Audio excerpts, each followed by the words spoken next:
Hello, my name is Katrine Callander.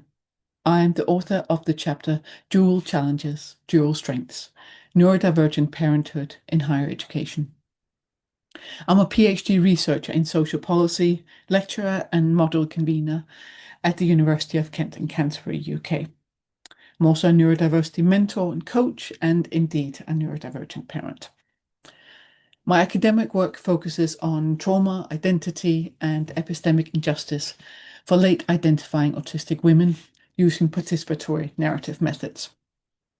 I was diagnosed autistic as an adult in my 40s, indeed after starting to understand my children's neurodivergence.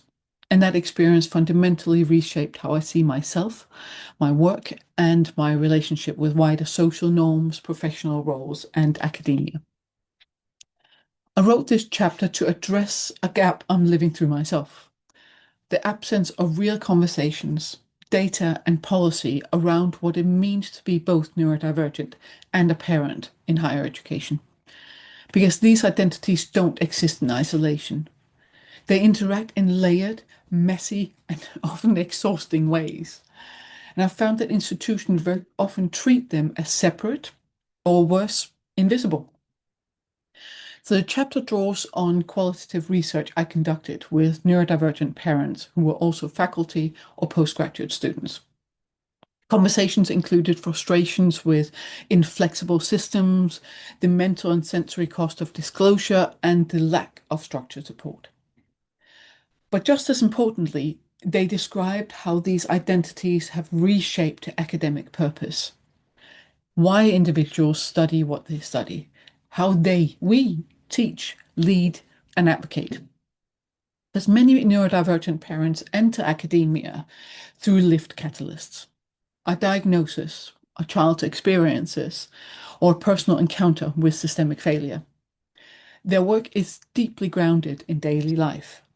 And while universities often frame difference as something to accommodate, these scholars show how difference can generate insight into how we teach, research, and relate to others.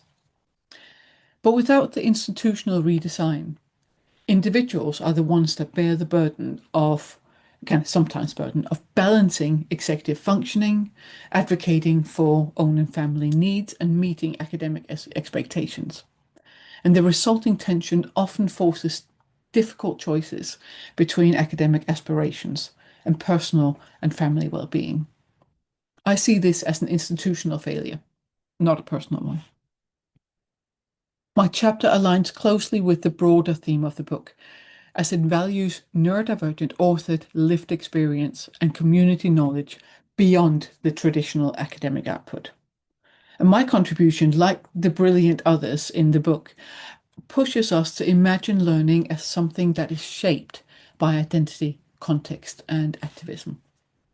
We need intersectional and flexible systems that account for compounded identities.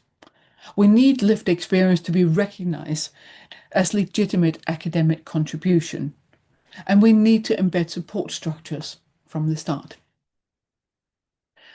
So if you're interested in connecting, whether it's around inclusive research, neurodiversity in academia, participatory methods, or indeed my main focus on neurodivergent trauma, you can find me on LinkedIn under my name, on Blue Sky, on ResearchGate, or indeed at katrinecallander.com. I hope this chapter is just a snippet of giving voice to experiences of neurodivergent parents that often go unspoken, but are deeply worthy of recognition. Thank you so much for watching. I hope you enjoy both the chapter and the full book. I look forward to connecting with you in the future. Thank you.